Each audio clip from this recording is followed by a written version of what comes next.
보다는 매매나 증여, 상속 등 세법에 대해서 정일 회계 법인인 서창원 회계사님께서 설명을 드리도록 하겠습니다. 절세라든지 그런 방안에 대해서 설명을 드리고 향후에 마지막에 질문 받는 순서 갖도록 하겠습니다. 네, 안녕하십니까. 정일 회계법인 서창원 회계사입니다. 예, 아시겠지만, 다음. 예. 제가 지금 맡고 있는 현장은 원베일리하고 음마아파트, 압구정 2구역, 전국의 현장 100개 이상 맡고 있는데, 일단 오늘 아무튼 기회를 주셔서, 설명을 드릴 건데, 오늘 시간이 어떻게 될지 모르겠어요. 일단 20까지라고 갖고 왔는데, 최대한 압축해서 중요한 거 위주로 설명드리겠습니다. 다음. 네.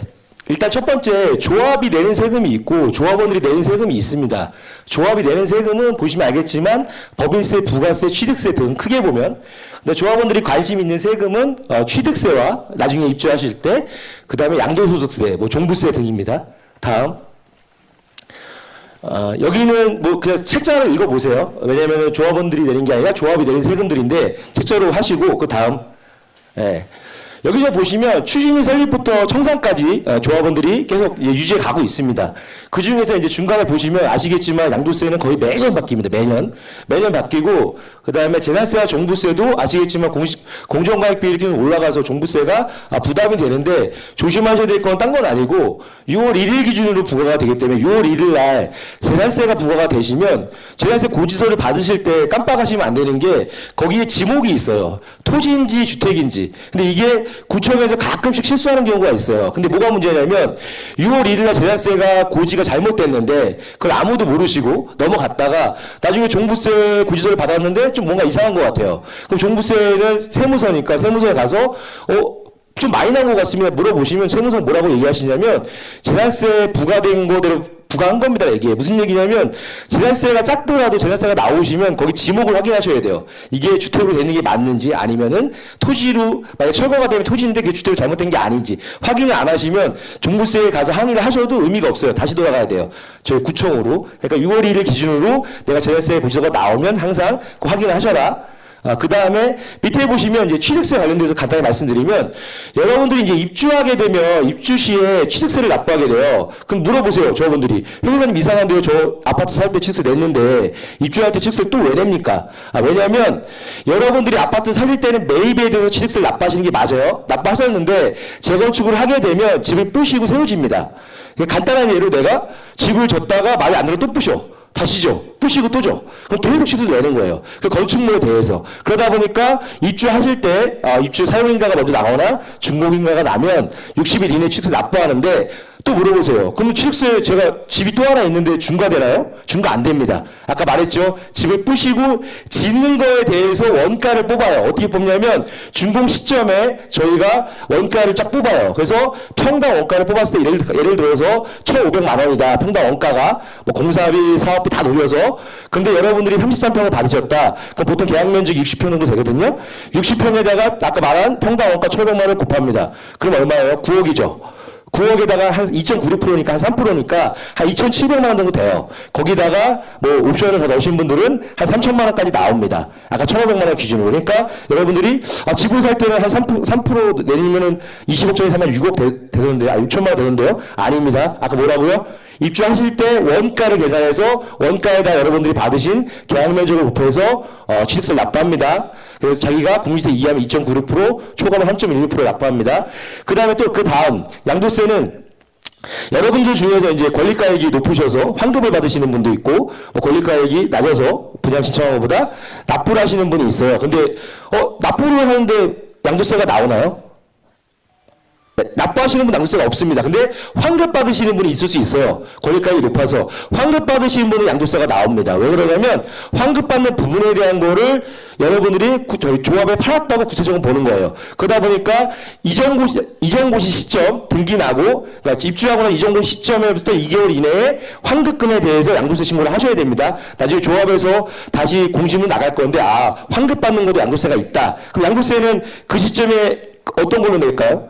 그 시점에 내 기준으로 내는 거예요. 내가 2주택자면은 중과 기준이 있으면 중과를 내는 거고, 내가 1주택자면 비과세도 받고, 뭐 장기보유 특정 공제도 받고 해서 이 정도 시점에 그때 기준으로 양도세를 낸다. 요것만 알고 계시면 될 것 같습니다. 큰 틀에서 말씀드렸고, 다음. 예, 이제 세 번째는 조정대상 지역이 아시겠지만 서울은 다고요.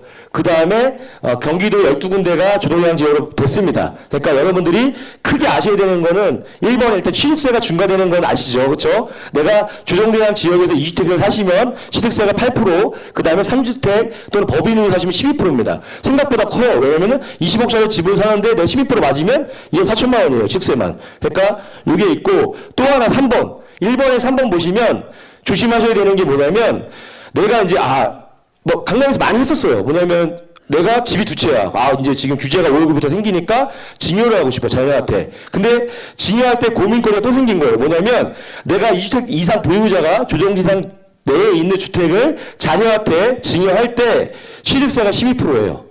그건 모르셨죠, 그렇죠? 예. 내가 두 개 갖고 있는데 하나를 자녀한테 주고 싶어. 서울에 있는 거를. 그러면은 취득세가 자녀가 증여세도 내야 되지만 취득세도 12% 내야 됩니다. 이거 알고 계시고요. 그다음에 두 번째, 제가 걱정하시는 게 이따 다시 설명드릴 거예요. 양도소득세. 5월 9일 지나고 나면 뭐가 문제냐면 제일 큰 게 두 가지인데 하나는 중과도 중과예요. 뭐냐면 2주택자는 내가 원래 내야 될 기본세율의 20% 중과. 그 다음에 3주택자는 내가 내야 되는 세금의 30% 중과입니다. 예. 근데 더 큰 게 있어요. 뭐냐면, 아직까지 5월 9일 전까지는 다주택자들한테 15년을 보유하면 30% 장기보유 특별공제 했었어요. 근데 장기보유 특별공제 안 해줍니다, 이제. 그러니까 생각보다 내가 다주택자, 3주택자인 경우는 세금이 막 75% 정도 나올 수도 있어요. 그러니까 생각보다 크다. 예. 다음. 이제 여기서 이제 제가 20가지인데 제가 강의 시간이 1시간인 줄 알고 20가지를 준비했는데 실질적으로 10가지라고 하고 강의하거든요. 네, 건대에서도 강의하는데 일단 1번부터 10번까지는 외우세요. 그 다음 11번부터 20번까지는 그냥 참고, 시간이 없으면 넘어갈 거예요. 이게. 근데 앞부터 다 설명을 할게요. 다 외우시면 좋을 것 같고 1번이 제일 중요합니다. 1번. 다 아시는 거예요. 근데 아시는 건데 자꾸 헷갈리시는 거. 1번은 뭐냐면 1세대 1주택자들 다 아시잖아요. 그렇죠? 뭐가 제일 중요해요? 1세대 1주택이 되면 12억 비과세를 해주면 12억 비과세. 세금에서 12억 비과세 해주는 건 거의 없어요. 그러니까 내가 1세대 1주택 12억 비과세를 못 받으면 세금적으로 엄청 손해를 보는 거예요. 내가 예를 들어서 12억을 급여를 받는다. 연봉을. 그럼 세금 얼마 낼 것 같아요? 12억 연봉 받으면 건강보험까지 해서 거의 50%네요. 그럼 6억이 세금이에요. 그럼 나 6억밖에 안 남아. 실질 현금 흐름이. 근데 내가 만약에 1억 주고 샀는데 아파트가 12억이 됐다. 그럼 그걸 팔면 세금 있어요? 없어요? 없어요. 그렇죠? 양도세액 11억에도 불구하고 없습니다. 그래서 이거를 못 누리시면은 우리나라에서 돈을 벌 수가 없습니다. 그러니까 무조건 12억 비과세를 받으시는데 조심하셔야 되는 게 있어요. 여기 빨간색에 쳐놨어 제가. 뭐냐면 여러분들이 양도세는 무조건 다 양도 기준이에요. 양도 시점이 뭐냐, 양도 시점의 세법이 뭐냐 기준인데 유일하게 취득 시점이 이거 하나예요. 내가 조정대상 지역일 때 집을 샀다. 그러면은 무조건 거주 2년 하셔야 돼요. 근데 내가 조정대상 지역이 아닐 때 샀다. 그럼 2년 보유만 해도 12억 비과세 받을 수 있습니다. 이거 외우면 돼요? 외우셨어요? 이해되셨죠? 그렇죠? 다시 한번 내가 조정대상 지역일 때 집을 샀어. 근데 회장님 제가 갖고 있었는데 조정대상 지역이 풀렸어요. 나 거주 안 했어요. 비과세 아니에요. 아니죠. 그렇죠? 이거만 유일하게 취득 시점 기준이라고 했잖아요. 그렇죠? 1번 외우셔야 돼요. 그래서 내가 조정대상 지역일 때 샀으면 무조건 2년 거주하셔야 된다. 그래서 12억 비과세 받습니다. 그것도 물어보세요. 그래서 제가 12억 주고 타는데 진짜 아파트가 24억 됐어요. 그러면은 양도세액 12억이잖아요. 그러면 세금 안 내요? 내요. 이거 양도가액 기준입니다. 그러면 어떻게 내요? 안분해서 냅니다. 12억을 빼줘요. 양도가액에서. 빼서 이렇게 안분해서 해주니까 12억 비과세 효과는 있는데 전체가 비과세는 아니다. 양도가액 기준 12억입니다. 예. 근데 2번. 이제 2번이 강남에 많으세요. 제가 예전에 이제 심화평 15차 뭐 반복을 이어가지고 상담하다 보면 집이 한 채 있으신데 오피스텔을 이제 연금 목적으로 하신 분들이 꽤 많아요. 오피스텔을. 근데 문제는 뭐냐면 그러다가 자기도 모르게 오피스텔 한 2, 3억밖에 안 되거든요. 강남에. 사고서 월세를 한 100만 원씩 받는 거예요. 근데 내가 음아파트를 팔았어. 그럼 어떻게 돼요? 2주택자가 되는 거예요. 5월 9 이유는. 그럼 나는 몰랐던 거야. 깜빡해서. 그럼 자기 잠을 못 자. 죽을 때까지. 잠을 못 자. 왜냐면은 가슴이 아프지. 내가 안 내도 될 세금이 있는데 그걸 갖다 매덕 10억씩 낼 수 있으니까. 오피스텔 얼마 되지도 않는데. 근데 뭐가 중요하냐. 오피스텔이 내가 있어요. 만약에. 근데 내가 음아파트를 뭐 팔면 안 되겠지만 판다고 쳐요. 가정을. 그럼 오피스텔 어떻게 해야 돼요? 예. 먼저 팔던지, 아니 전유심을 빼던지, 거기다 사업자를 넣던지. 오피스를 원래 처음에 분양을 하면 그냥 오피스로 봐요, 오피스로. 건물, 그냥 사무실로 봐요. 근데 거기다가 전입신고를 넣는 순간 주택수에 들어갑니다. 이해되죠? 내가 음마아파트를 팔면 팔기 전에 오피스텔을 전입신고를 빼던지, 거기 사업자 등록증을 넣던지, 정리를 오피스텔 먼저 팔던지. 이해되었죠? 일반이 외워지죠? 3번. 3번도 중요해. 이제 다 연결되는 건데요. 일시적 2주택 많이 들어보셨죠? 대체주택도 많이 들어보셨죠? 근데 계속 헷갈리죠, 두 개가 막. 왔다 갔다 하고 챗GPT 물어보니까 막 이상하게 설명하고. 외우셔요, 3번. 이거 일시적 2주택이. 일시적 2주택이 뭐냐면 내가 집이 하나 있는데 A라는 집이 있어요. 근데 B라는 집을 사는 거야. 그러면 내가 B라는 집을 사버리면은 2주택자가 돼버리잖아요. 그렇죠? 그럼 A라는 주택을 팔 때 2주택자는 양도세 중과했잖아요. 그런 게 안 되는 거예요. 그래서 외울 때는 1, 2, 3이라고 외우면 돼. 1, 2, 3. 왜 1, 2, 3이냐 보시죠. 제가 집이 하나 있어요. A라는 집이. 근데 B를 살 거야. 그냥 사면 안 돼. 1. 뭐라고 했어요? 1이 있다고 했잖아요. 종전주택, A라는 주택이 있는 다음에 1년이 지난 다음에 사야 돼. 그냥 사면 안 돼요. 1. 2는 뭐예요? A주택을 팔려면 아까 1번에서 뭐라고 했어요? 비과세를 받으려면 2년 거주나 2년 보유, 조정대상집 2년 거주, 조정대상집이 아닐 때 샀으면 2년 보유해야 된다잖아요. 그게 2예요. 3은 뭐야? B를 사고 3년 내에 팔면 돼요. 쉽죠? 1, 2, 3. 예, 이거 외우셔야 돼. 안 외우시면 돈을 못 벌어, 한국에서. 1, 2, 3 외우셨죠? 이해됐죠?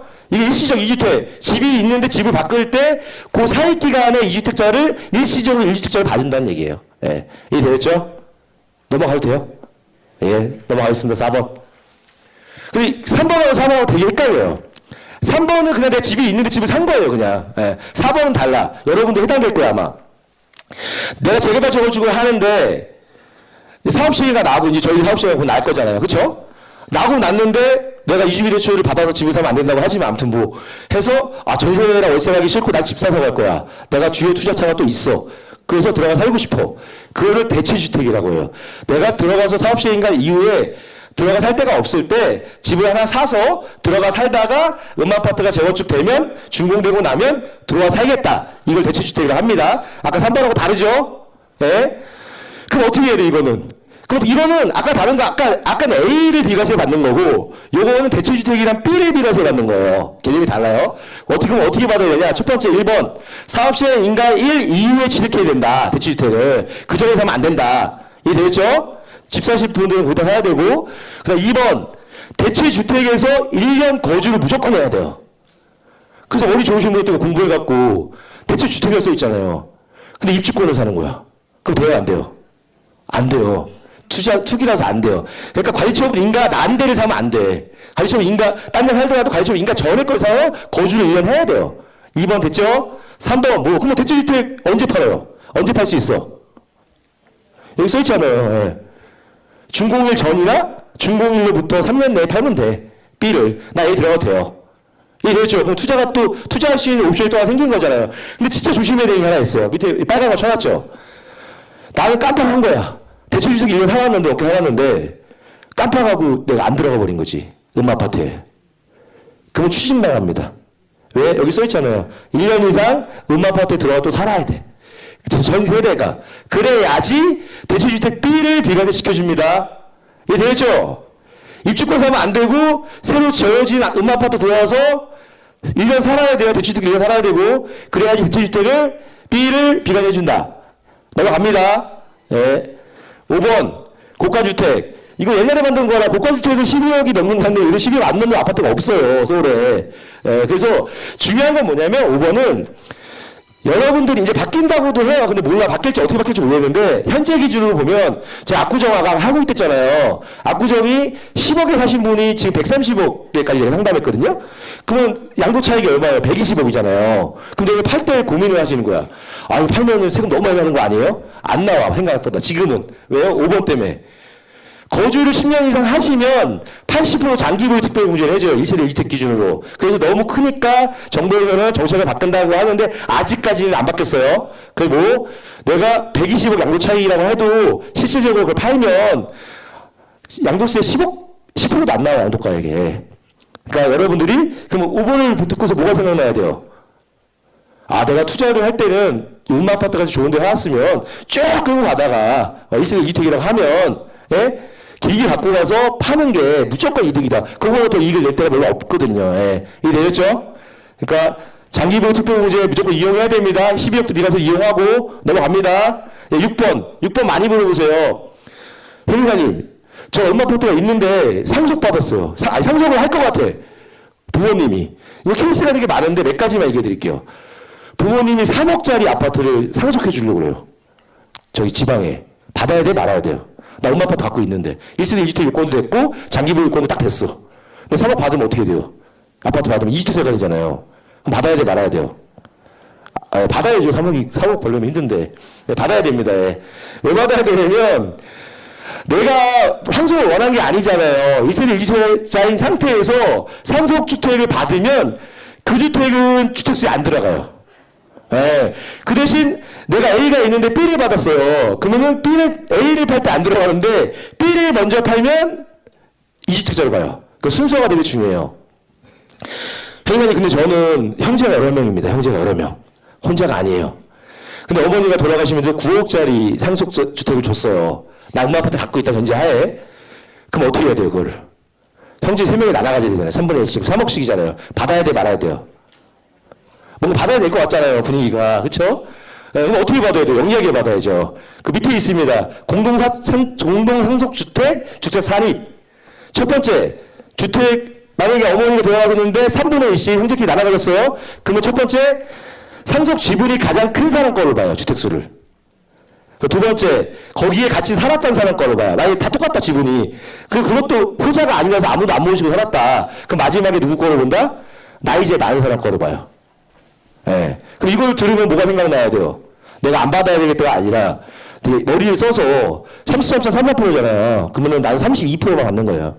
너도 1%더 가져가라. 그럼 그때 경험이 없으면 모를 거 아니에요, 다들. 그럼 나는 주택수에 안 들어가는 거예요, 이게. 저는 배웠으니까 이제 써먹어야죠. 그렇죠?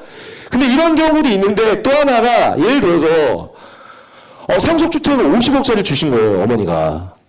근데 현금이 하나도 없어. 그럼 상속세는 보통 한 거의 25%거든요? 반이에요. 30억이 넘어가면 50%예요. 50%예요. 그럼 어떻게 해야 돼요, 이걸? 안 받아야 돼요? 받아야죠. 당연히 받아야죠. 그럼 어떻게 받아요, 영리 할까요? 50억짜리를 받으시면 내가 이따도 설명하긴 할 건데 그거를 6개월 이내에 상속세 신고를 하는 거예요. 할 때 신고하기 전에 매도하시면 돼요. 매도하시면 아버지가 1억 주고 샀는데 50억이 됐어, 아파트가. 근데 50억짜리를 나한테 상속 받아. 그럼 내가 그걸 50억 주고 팔면 양도세가 빵원이에요. 그 판가액을 양도 취득가로 봐줘요. 상속세만 내면 돼요. 그러니까 상속은 너무 케이스가 많아서 일단 5번, 6번 갖고 중요한 거 몇 개만 말씀드렸어요. 요거만 해도 여러분들이 아마 도움이 많이 되실 겁니다. 패스. 7번. 그러니까 이것은 아까의 확장형이에요. 이제 6번까지 이제 공부했잖아요. 다 외웠잖아요. 그렇죠? 그러면은 7번은 이제 한 단계 더 업그레이드 되는 거예요. 업그레이드. 7번은. 예, 그리고 이것도 외우세요. 같이. 일단 뭐냐면 내가 이제 순서가 되게 중요해요. 나는 회계사님이 대출주택 얘기했는데 내가 입주권이 있어. 지금 현재. 입주권 상태예요. 관리처분 인가하면 입주권을 받게 세법상 여기도. 근데 주택을 사.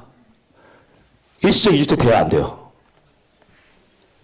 아까 3번에서 일시적 2주택. 뭐 안 될 것 같잖아요. 분위기가. 그렇죠? 안 됩니다. 예.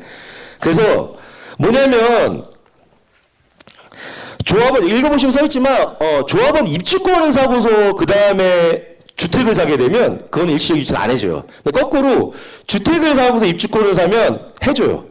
그러니까 순서는 이거 헷갈리긴 하지만 입주권부터 사면 안 되는구나. 딱 일시적 2주택을 만들 때는 그것만 외우고 계시면 돼요. 왜 어렵지 않죠? 뭐부터 하라고요? 주택부터 사고 입주권을 그 다음에 사고 입주권 사고 주택 사면 돼요, 안 돼요? 안 된다. 그것만 알고 가시면 돼요. 그 다음에 이제 8번은 아까 얘기했잖아요. 뭐라고 했죠? 이거 한번 1번부터 볼게요. 여기 보시면 1주택자가 이게 지금 그거예요. 주택부터 사고 입주권 하는 케이스. 1주택자가 종전주택을 취득한 날로부터 1년이 지난 다음에 입주권을 산 거예요. 내가 1년 지나고 아까 1, 2, 3 했잖아요. 1, 2, 3 입주권을 샀어요. 그 다음에 뭐냐면 종전주택은 똑같아. 3년 내에 양도하면 돼. 입주하고 나 3년에 양도하면 되고요. 조심하셔야 되는 건 뭐냐면 종전주택을 양도할 때는 2년 아까 거주는 하셔야 돼요. 종전주택을 비과세 받을 때 단지 뭐냐면 내가 입주권을 샀잖아요. 두 번째로. 그쵸? 그러면은 입주권을 사고 들어가서 1년 이상 거주를 해야 돼요. 입주권을. 그러니까 주택 사고 입주권 사면은 그 입주권이 새로 지어진 아파트에 1년 이상 거주해야 된다. 지금 표에 정리된 게 그겁니다. 예. 주택 사고 입주권 사는데 아까 주택 사는 건 얘기했잖아요. 일시적 2주택. 이거 똑같은 개념이에요. 단지 다른 거는 입주권에 아파트가 새로 지어지면 들어가서 1년 이상 거주해야 된다. 좀 확장되니까 좀 어렵죠. 그렇죠? 3번 확장이라 생각하시면 됩니다. 예. 근데 9번도 많이 물어보세요. 9번. 회계사님 저는 집이 2개인데 갑자기 A, B가 있는데 B가 재개발이 됐습니다. 재건축이 됐습니다. 근데 입주권이 됐어요. 관리처분 인가가 나서. 그럼 이거 팔면은 뭐 혜택이 있나요? 네, 없습니다. 없다고 써 있는 게 9번이에요. 네. 내가 원래 2개 있던 사람들은 혜택 없어요. 이제 9월 9일이 지나면 다주택자 중과에도 장기보유 특별공제는 안 됩니다. 네. 그 알아서 그 전에 정리하세요. 하실 분들은. 그 다음 10번을 제일 많이 물어요. 10번. 이거 표로 써놨는데 표를 읽어보면 무슨 얘기인지 몰라. 표로는. 제 얘기를 들어보시고 이제 하면 이해가 될 거예요. 회장님 저는 집이 하나인데 음아파트에 5년 살았어요. 좀 늦게 샀어요. 근데 들어보니까 1세대 1주택자들이 10년 거주를 하면 80% 장기보유 특례를 받고 싶습니다. 그래서 나는 끝까지 가야 되나요? 말아야 되나요? 새로 지은 아파트에 들어가게 되면 들어간 아파트를 사는 기간까지 합쳐주나요? 아닌가요? 이거 헷갈리죠?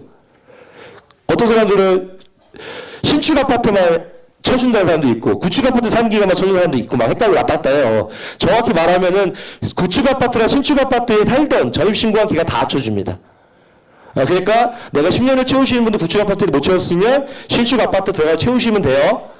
그럼 10년 거주해서 지금 기준이에요. 또 바뀔 수도 있어요. 이해되죠? 채우면 되고 또 회장님 저는요 10년을 살았어요. 구축 아파트에. 근데 돈이 없어서 팔고 싶습니다. 아파트를.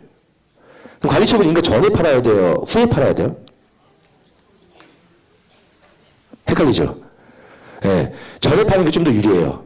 이 계산 방식 때문에 그런데 내가 만약에 관리처분 인가 이후에 가격이 안 오르고 관리처분 인가 전으로 누가 언제 판다고 하면 관리처분 인가 전에 파세요. 무조건. 왜냐면 관리처분 인가 후에 파시면 장기보유 특별공제 적용하는 공식이 달라지면서 세금이 제가 그때 한번 뽑아보니까 한 몇 억씩 차이 나요.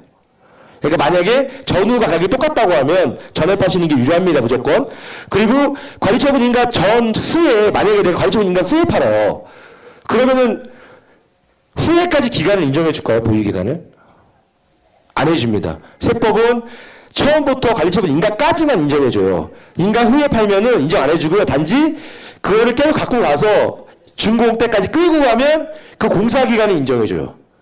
그러니까 관리처분 인가 기간과 공사 기간 사이, 준공 인가 사이의 기간은 세법적으로 보유 기간 인정 안 해준다. 그때 팔면. 근데 끌고 가서 내가 준공 이후에 팔면 처음부터 그때까지 보유 기간 다 인정해 주고 거주 기간은 전입 신고 기간 동안 합쳐서 인정해 줍니다.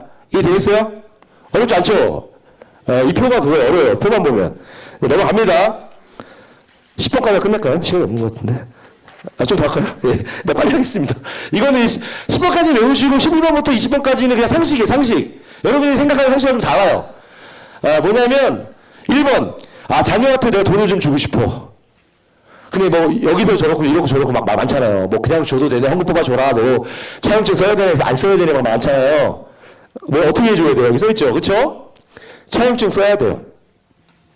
차용증 쓰면 돼요? 예. 네. 여기 써있죠? 이자도 받아야 돼요. 그리고 원금도 받아야 돼요. 그럼 이자 받기만 하면 돼요? 받은 거 신고해야 돼요. 이자 수익으로.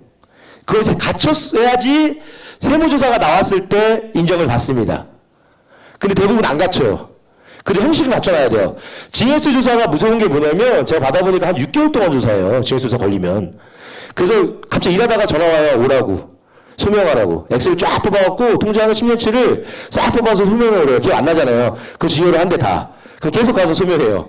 그리고 근데 그거 말 안 들으면 자기가 거래했던 사람 통장까지 털어요. 그만큼 무서워요. 징역수 조사가. 한 번 걸리면. 그래서 자녀한테 징역을 하실 때 요새 기사상에 많이 나오잖아요. 뭐 어느 부분에 대해 징역수 조사가 들어간다. 근데 걸리면 진짜 힘들어요. 이게. 그래서 일단은 자녀한테 내가 돈을 빌려준다. 예를 들어서 지금 돈을 빌려준 게 아니라 주고 싶은데 빌려준 형태를 취한다. 그럼 첫 번째 금전소비대상 계약서를 만들어야 돼요. 만들고 그럼 내가 조사 나올 때 만들 수도 있잖아요. 그 안 믿어. 그럼 어떻게 해야 돼? 원래 공증을 받아야 되는데 공증까지 받으면 돈이 너무 많이 들잖아요. 그렇죠? 그러니까 뭐라고 써 있어요? 내용 증명을 보내세요. 자녀한테 그 날짜로 도장 찍어서 같이. 그럼 날짜가 우체국에 결국 남는 거예요. 그날 빌렸다는 게 증거사항 일단. 그리고 거기다가 뭐라고 써요?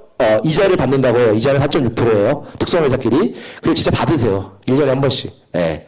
그리고 나중에 이제 기지 끌고 가는 거죠. 근데 상황에 따라 달라지는데 일단 이 형식은 취해야 된다. 아까 뭐라고요? 이자 받으시고 그 다음에 금전도입대책 계약서 미리 쓰셔서 내용 증명을 그날 보내버려요. 날짜 남게. 그 다음에 원금 상환은 알아서 하시고 그 다음에 뭐예요 더? 원천 이수는 원래 해야 되는데 그걸 선택하세요. 거기까지 제가 말 못하겠어요. 예. 그러면 어떻게 해야 된다? 11번 까먹지 마세요. 12번 갈게요. 내가 이제 죽을 때가 돼서 아들한테 생명보험을 뭐 이렇게 해갖고 한 10억 들어줬어요. 그래서 내가 갑자기 돌아가셨어요. 그럼 이 보험금이 상속세에 들어가요, 안 들어가요? 들어갑니다. 아들로 돼 있어 들어가요. 아버지가 남겨놓은 그 보험금 10억 여기 써 있죠? 들어갑니다. 상속재산에. 몰랐죠? 13번. 이거 많이 물어보세요. 22대 수혜를 받았는데 아들이 아버지가 갚아주는 거예요. 그런 경우 많아요. 이거 어떻게 돼요? 갚아주면 돼요, 안 돼요? 되죠. 왜 안 돼요? 세금 내면 되죠. 예. 징여세입니다. 예. 갚아도 됩니다. 예. 세금 내고. 예. 현금을 주는 거나 부채를 갚아주는 거나 똑같잖아요. 그쵸?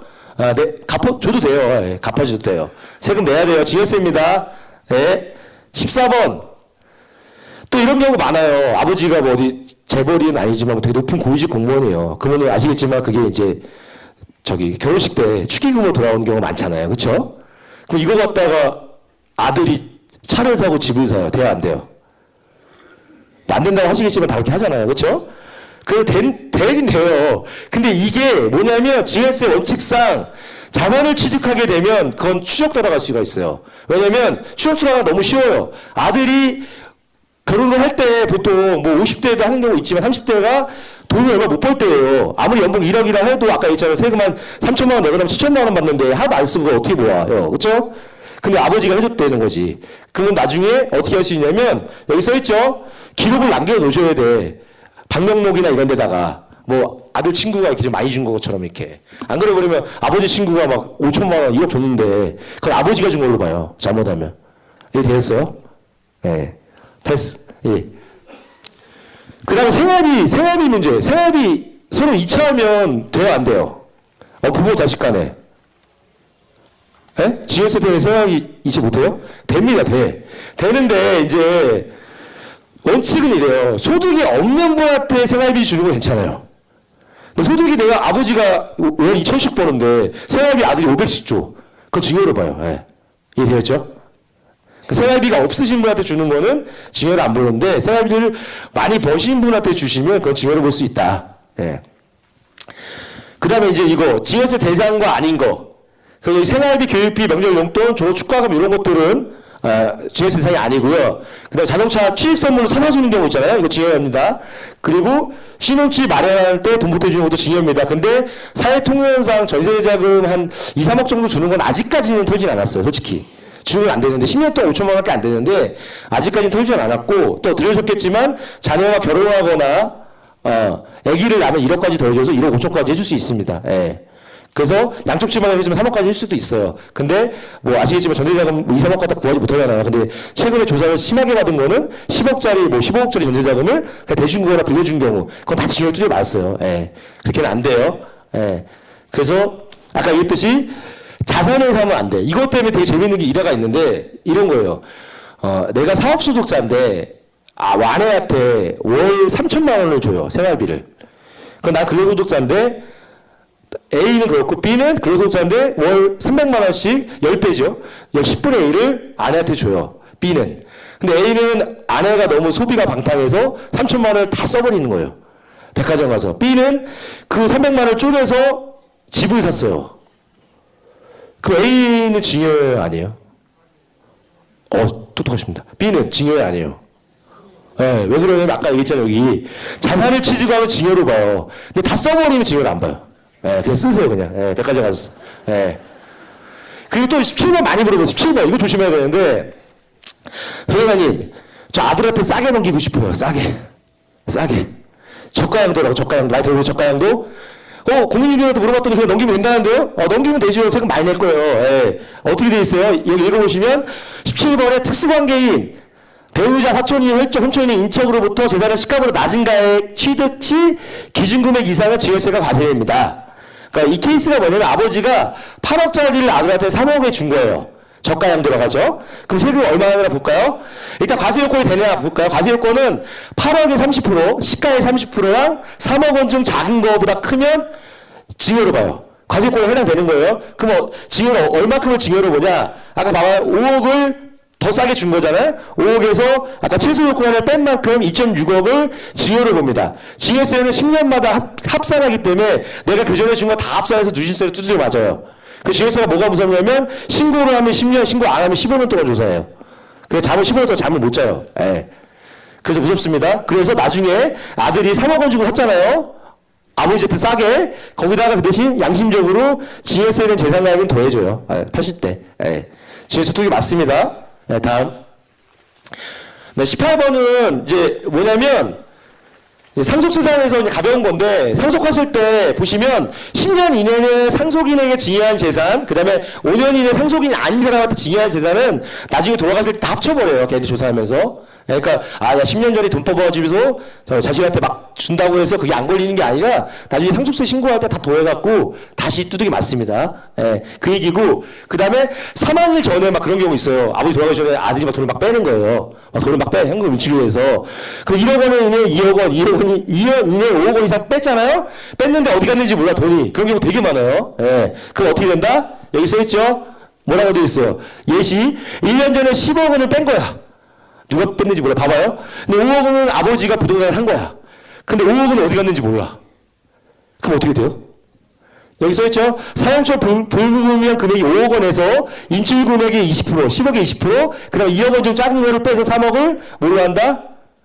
상속가액에 더해버려요, 그냥. 그러니까 돌아가시게 돈을 막 빼면 안 돼요. 그거 다 기억이 남거든요. 그쵸? 19번. 딴 건 아니고 19번은 그냥 알아두세요.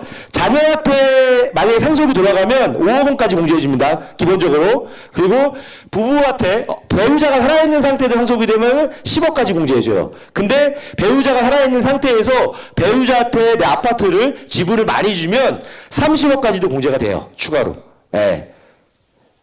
이거 아무튼 알고 계세요. 이런 게 있다는 거. 그러니까 배우자가 살아있을 때 상속이 되면 생각보다 세금이 적을 수 있다. 이 정도. 20번. 이거 제일 많이 물어보시는 건데 이거 마지막이에요. 이제 힘들어 좀 참으세요.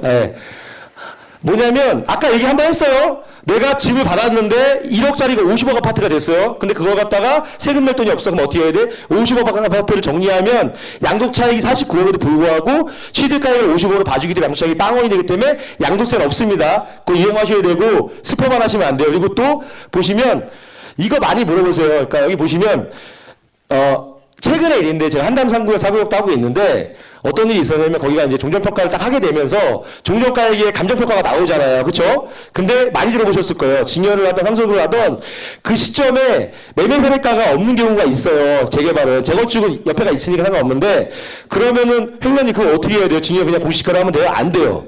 그래서 머리 쓰신 분이 사업시행가 되면 여기도 마찬가지지만 종전평가 하잖아요? 그 가액으로 신고한 거예요. 그냥. 근데 종전가액은 부동산 감정평가상 개발이익이 들어있지 않습니다. 시가의 개발이익이 들어있잖아요. 그렇죠? 그걸로 인정 안 해줍니다. 다시 평가하셔야 돼요.